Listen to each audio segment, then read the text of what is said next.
तो चलिए आज हम लोग एक अगले सवाल की ओर आगे चलने जा रहे हैं, जिसमें सवाल है ऊंचाई एवं दूरी से है, क्लास 10th का है, जो बहुत ही महत्वपूर्ण सवाल है। ये बोर्ड मॉडल सवाल है, बार बार पूछा जाने वाले सवालों में से एक है।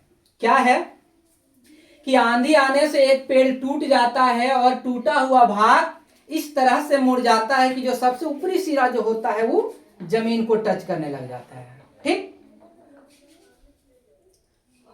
और साथ ही उसके साथ 30 डिग्री का कोण बनाता है। और क्या बताया, पेड़ के पाद बिंदु की दूरी जहां पेड़ का शिखर जमीन को छूता है वो 8 मीटर है। तो पेड़ की ऊंचाई बताइए। ठीक है, तो चलिए सवाल को एक बार पुनः समझ लेते हैं। क्या बोला कि हमने मानक रूप में मान लिया कि एक पेड़ बीडी को हमने एक पेड़ कह दिया, कि माना बीडी एक पेड़ है।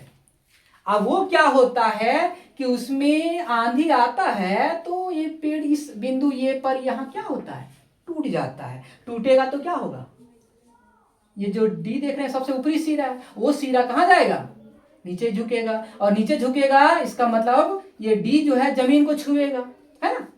तो जो जमीन को छुएगा तो वहां पर झुक जाएगा और कितना कोण बनाएगा, 30 डिग्री का कोण बनाएगा। ठीक है, तो बताइए इस पेड़ की संपूर्ण ऊंचाई क्या होगा। साथ ही ये भी दिया गया है कि पेड़ का जो पाद बिंदु है और जहां जमीन को जहां ये टूटा हुआ हिस्सा जो है झुक रहा है उसके बीच का दूरी 8 मीटर है। तो पेड़ की ऊंचाई क्या होगा। ठीक, चलिए तो हमने क्या किया, मान लिया ये बीडी आपका क्या है, पेड़ है, पेड़ की ऊंचाई है, तो उसको माना कि पेड़ की ऊंचाई बीडी है। ठीक, अब क्या होता है कि ये जो एडी जो होगा ना वह एसी के बराबर होगा। ऐसा क्यों होगा, ये एडी जो है ये एसी के बराबर होगा। क्यों, क्योंकि ये बीडी जो पूरा पेड़ था ना, तो ए पर कटा तो कटने के बाद कहां गिरा, ऐसे झुक गया।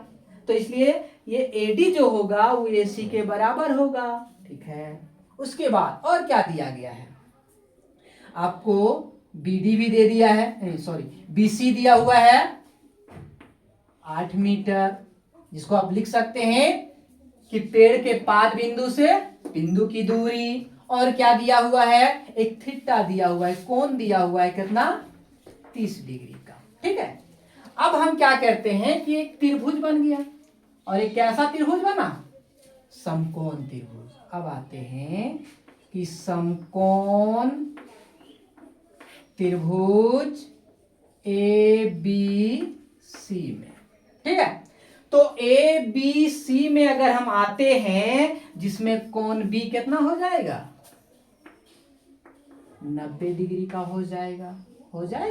आपको चाहिए क्या, हमें संपूर्ण पेड़ की ऊंचाई चाहिए। तो पेड़ की ऊंचाई मतलब हम यहां से निकाल सकते हैं, ये ए बी निकालेंगे और एडी चाहिए आपको दोनों।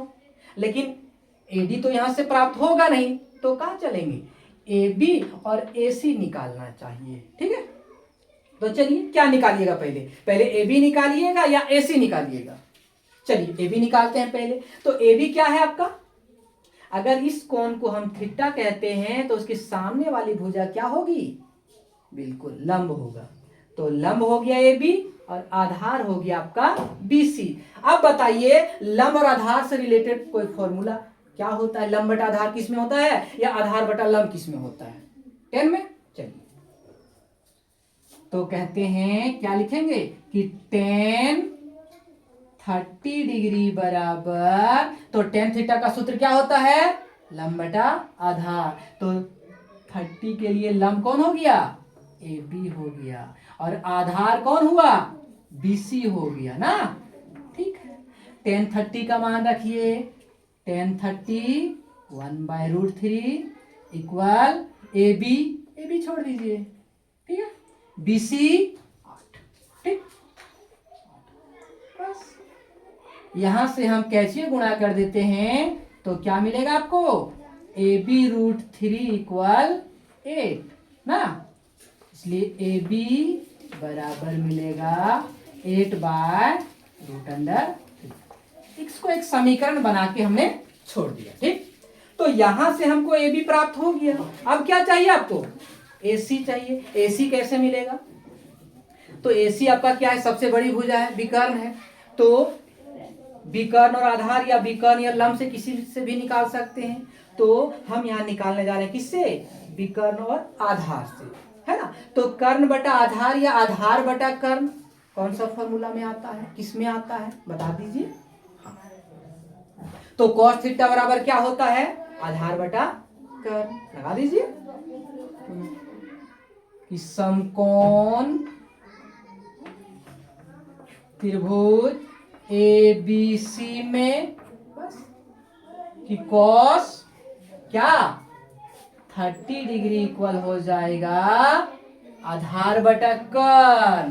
तो इसके लिए आधार कौन बनेगा? BC और कर्ण कौन होगा? AC। ठीक है, बस मान रखिए यहाँ cos 30 का मान क्या होता है? cos 30 का मान √3/2 लिख दिया इक्वल BC। BC आपका कितना दिया गया है? और बटा AC। AC आपको ज्ञात करना है, AC को आपने AC छोड़ा। ठीक है, आप पुनः कैंचिए गुणा करते हैं, क्या मिलेगा? ये मिल जाएगा आपको AC √3 इक्वल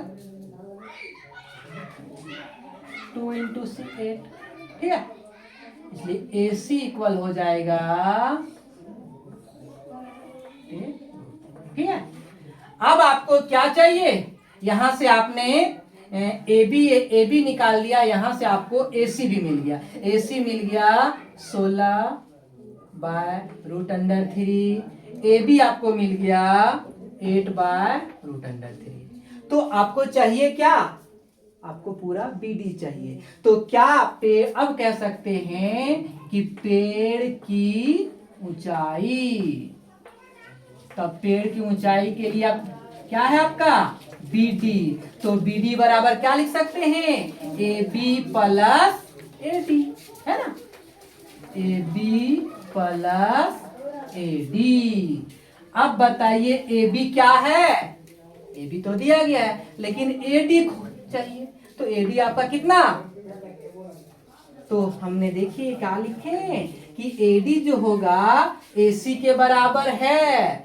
तो हम क्या AB प्लस AC लिख सकते हैं। अब यहाँ पे क्या करते हैं? AB और AC को जोड़ देते हैं। तो AB आ गया कितना? 8/√3 प्लस AC आ गया 3/√3। ऐड करिए √3 8 प्लस 60। ठीक है, अब ये हो गया 24/। अब इसे हम क्या करेंगे? हर का परिमेयकरण करेंगे, क्योंकि हर में रूट नहीं रखना है। ठीक है, लीजिएगा हर का परिमेयकरण से